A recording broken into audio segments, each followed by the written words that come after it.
Ayat-ayat suci Al-Quran mengalun merdu dan memencar syahdu di hunian sederhana milik Emak Iting yang berbilik bambu.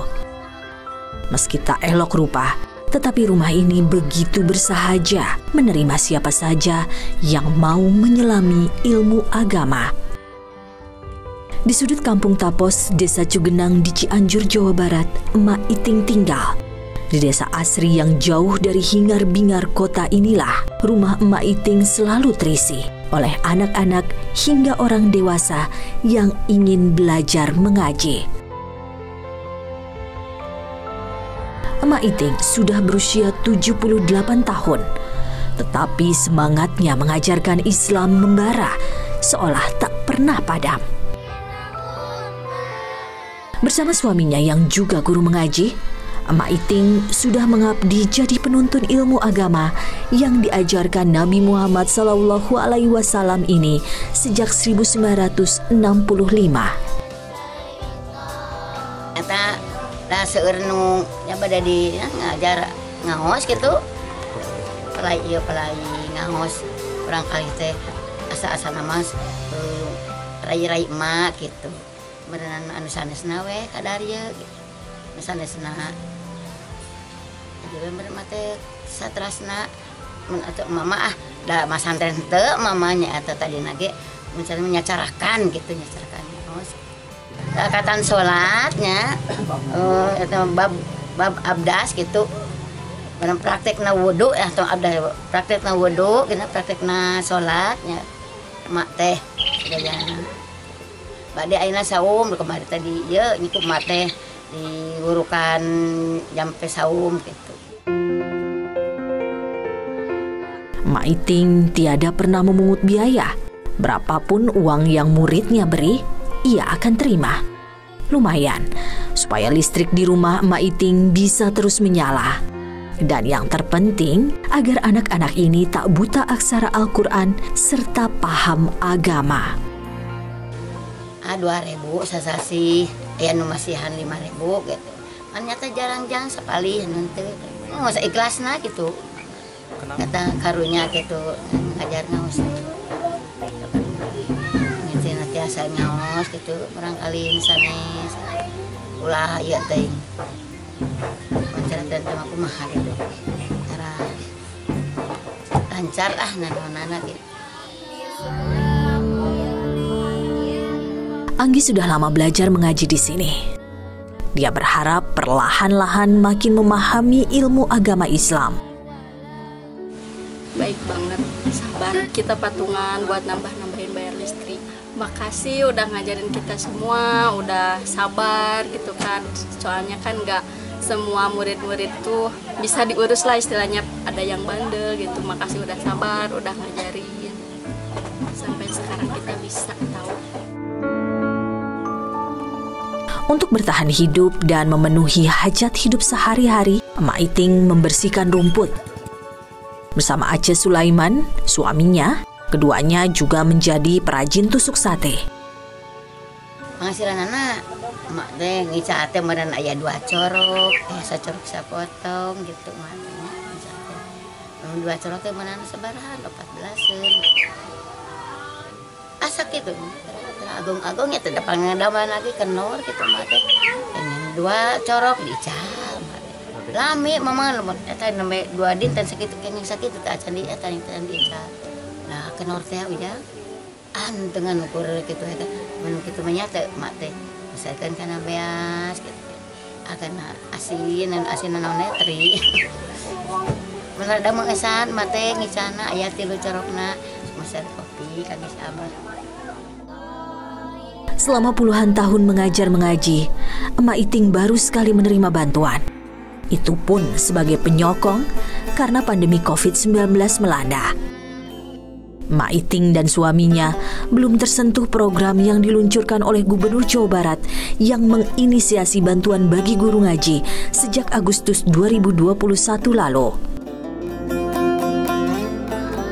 Emak Iting ingin sekali negara membantu memperbaiki rumah yang setiap hujan tiba selalu bocor itu, sehingga anak-anak bisa belajar mengaji dengan nyaman. bocor tuh kali itu nih. Kami jadi tandian tuh kali itu nak.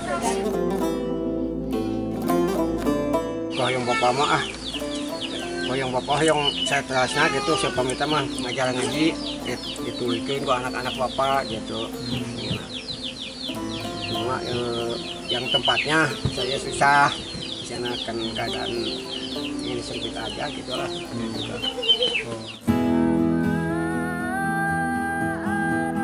Guru mengaji memberi pemahaman agama Islam. Harapannya bisa mencetak generasi beriman, bertakwa, dan akhirnya akan jadi sumber kekuatan moral bangsa. Jajak pendapat Litbang Kompas menyebutkan, sebagian besar guru mengaji tidak meminta bayaran atau dibayar seikhlasnya saja.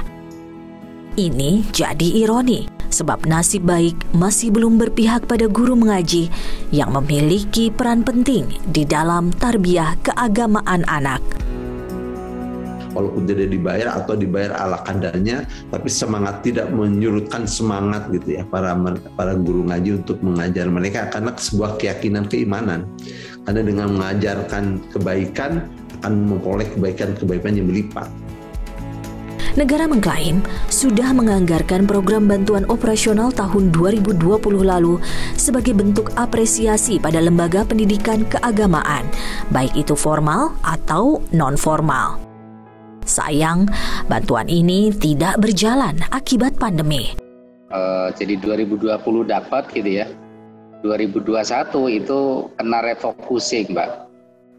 Nah, ini sebenarnya kami sudah punya concern betul ya untuk bagaimana negara hadir untuk guru-guru ngaji, terutama yang di kampung-kampung. Ini sedang kami berproses untuk pendataan agar mendapatkan orang yang tepat betul ya. Negara mengakui belum memiliki data yang resmi dan terpusat terkait berapa jumlah guru mengaji di seluruh Indonesia. Para guru ngaji ini mendapatkan upah yang tak menentu besarannya, tergantung dari kebijakan pemerintah daerah setempat. Kami merasa beruntung karena apa? Ada kepedulian pemerintah daerah. Jadi ada pemerintah daerah yang memiliki perda untuk memberikan insentif kepada para guru ngaji. Bagi Ustadz Yahya Edward, upah tak menjadi tujuan utama. Ustadz Yahya ingin mengamalkan ilmu agama yang ia punya semata demi mencari rahmat Sang Pemilik semesta.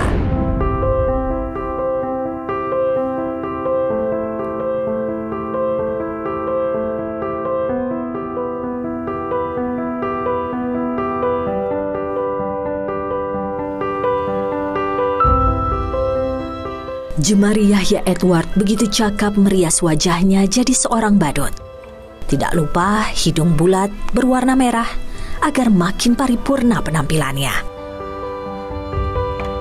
Yahya konsisten mengajar mengaji mengenakan kostum badut sejak tahun 2010. Ini adalah cara Yahya menarik minat anak membaca Al-Quran. Bacil, putranya tercinta, kerap ia dandani menjadi badut kecil. Bacil turut menemani sang ayah yang mengajari mengaji sambil menghibur anak-anak. Kita mau ngajar ngaji, make up dulu, dandan dulu, ya kan. Prosesnya itu paling 20 menitan, sekitar 15 menit. Di saat saya make up badut. Nah, tapi saya semangat di depan anak-anak. Yang penting adalah saya ingin menggapai ridhonya Allah. Sore itu, saya menemuinya. Jelang aktivitas Yahya mengajar mengaji di Taman Baca Badut Syariah. Rumah miliknya, ia sulap menjadi tempat belajar mendalami agama Islam. Intinya supaya anak-anak ini demen datang ke majelis taklim, demen dia belajar mengaji, demen dia datang ke mushola, ke masjid, diramaikan. Jadi intinya adalah mereka demen aja dulu. Jadi tempat bermain yang beredukasi, fun, dan ceria. Yang mendidik anak-anak untuk berakhlakul karimah.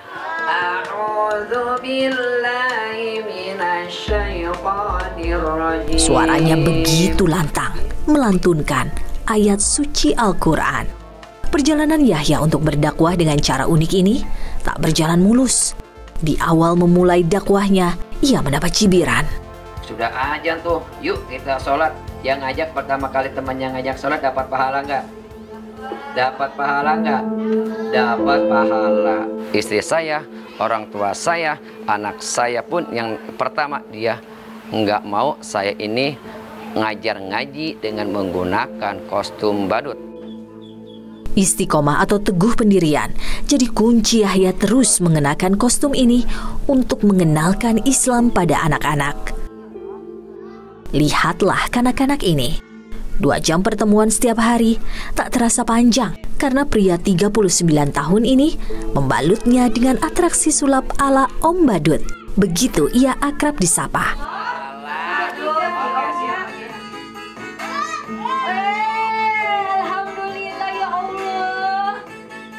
Semangat belajarnya tetap istiqomah. Oke, ayo duduk kaki yang rapi. Sebelum kita pulang, anak soleh-soleha. Nggak pernah marah, lucu. Kamu suka? Suka. Udah ngajarin yang benar, bikin orang tua saya bangga ngaji di sini. Seneng lah ngaji sini pokoknya. Beda usia, beda pula pola ajarnya. Kostum badut tak akan ia kenakan ketika mengajar para lansia. Kalau di lansia, aku enggak. Kalau di lansia mah enggak. Aku enggak berkostum badut, ya kan? Aku dengan wajah gantengku seperti Aliando ini. Yahya tak pernah memungut bayaran pada murid-muridnya. Menjadi badut pesta, itulah pekerjaan utamanya. 1 kali mengisi acara, ia diupah Rp400.000 saja. Per 3 bulan sekali, Yahya dapat bantuan insentif guru ngaji sebesar Rp1 juta dari pemerintah setempat. Tetapi nominal segitu belum cukup memenuhi kebutuhan hariannya bersama keluarga. Buka warung kecil-kecilan jadi opsi untuk tetap membuat dapurnya tetap mengebul. Sesekali, sang istri tercinta dapat pekerjaan tambahan sebagai pengasuh anak.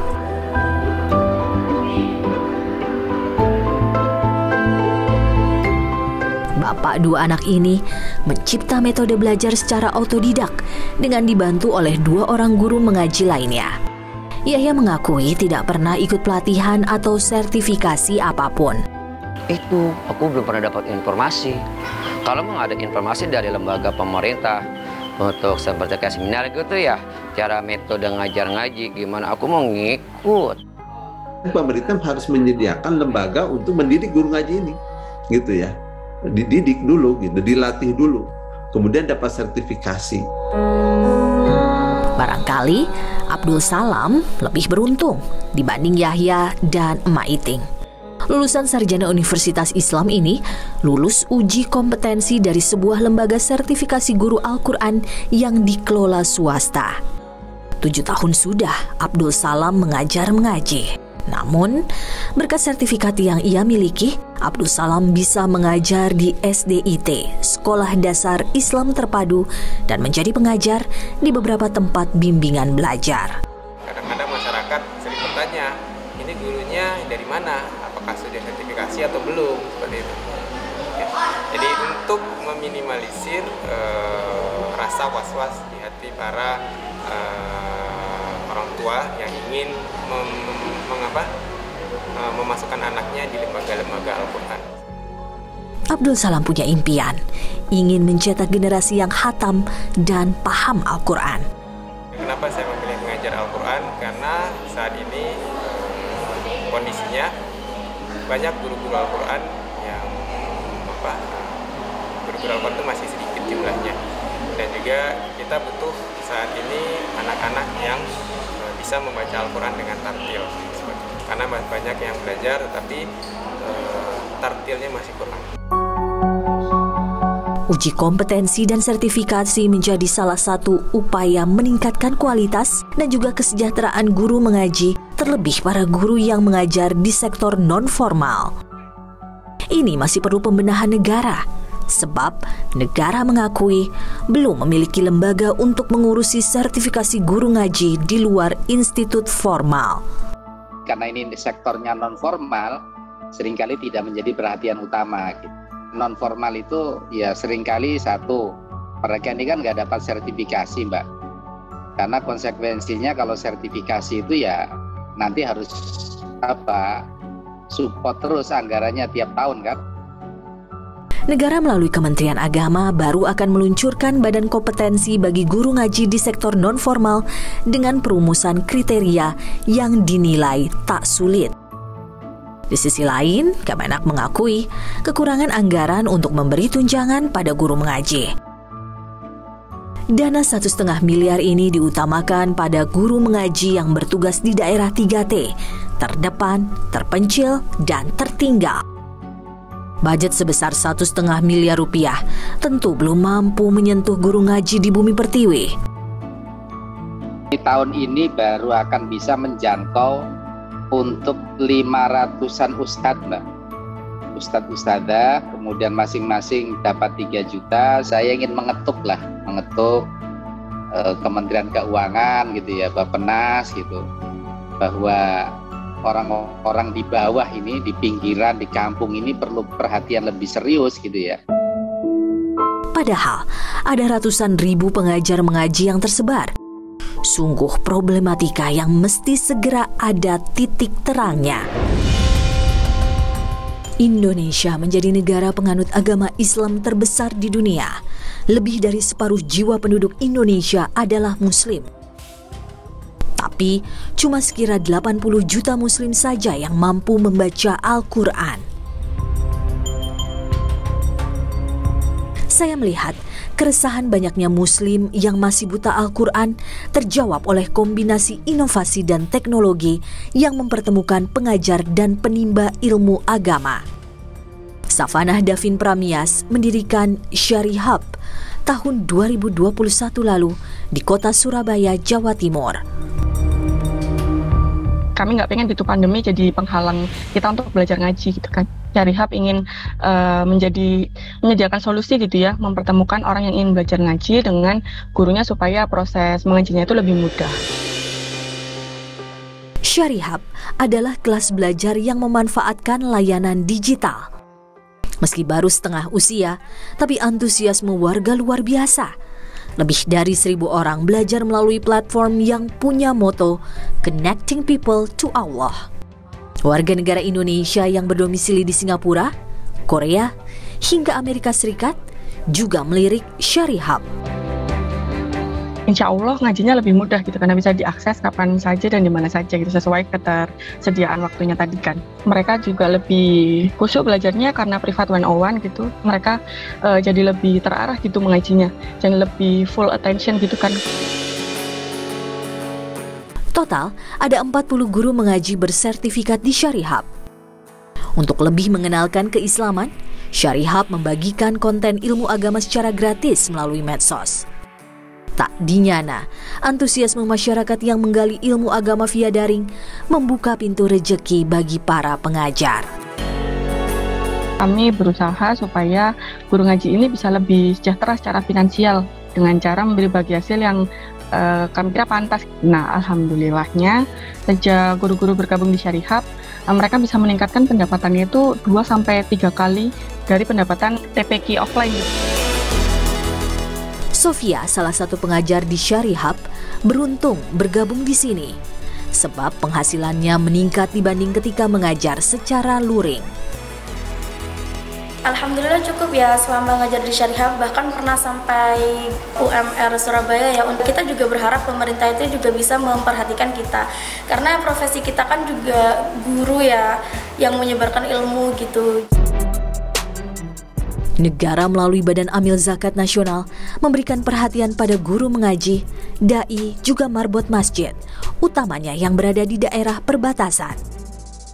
Basnas menilai pada lokasi itu, pendakwah tak punya topangan ekonomi memadai.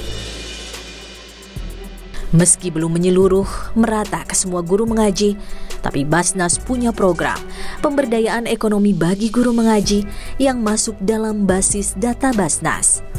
Sejak tahun 2020 hingga April 2022 sudah sebanyak 13.000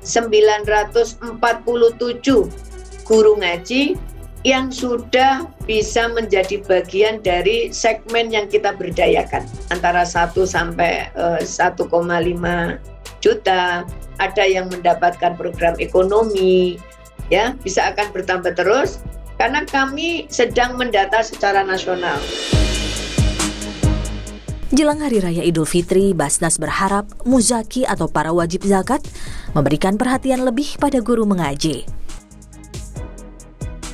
Dan ini akan menjadi keberkahan bagi para guru ngaji, dan ini juga bentuk atensi kita, rasa terima kasih kita atas dedikasi beliau selama ini, supaya anak-anak kita bisa membaca Al-Quran, supaya anak-anak kita tahu tentang agamanya.